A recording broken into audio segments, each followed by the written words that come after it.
Give me one more if you want, one more of those narratives if you want before we have to wrap up from the book or your life. Oh, another discussion of those kinds of interactions. I mean, one I think about a lot is just the difference between, my brother is so I, he's darker than me. Folks often ask him, "What are you?" Right? Like they often wonder, Yeah, which doesn't happen with that'd be me fun. that much. But I remember we're only a year and a half apart in age, and in our early teens, there were a lot of times we would do stuff like, go to the mall together or go to stores.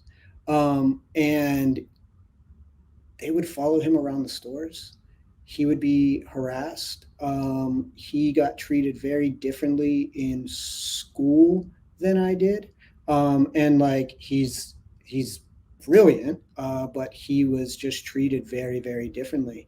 And so I think, sociologists do these studies that are called audit studies, in which they send two equally matched people of different races out to do things like um, try and get an apartment or try and get a job. Right. And these studies always find sort of, high levels of racial discrimination, even among people who say they wouldn't discriminate. And my case is a little different because I'm mixed race, but I often think about those studies sort of in relation to my daily life with my family. And then, there's more recent stuff of like just now if I'm out with my dad, people ask like how we know each other.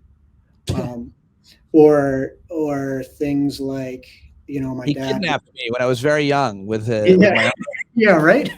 Actually, read the first chapter.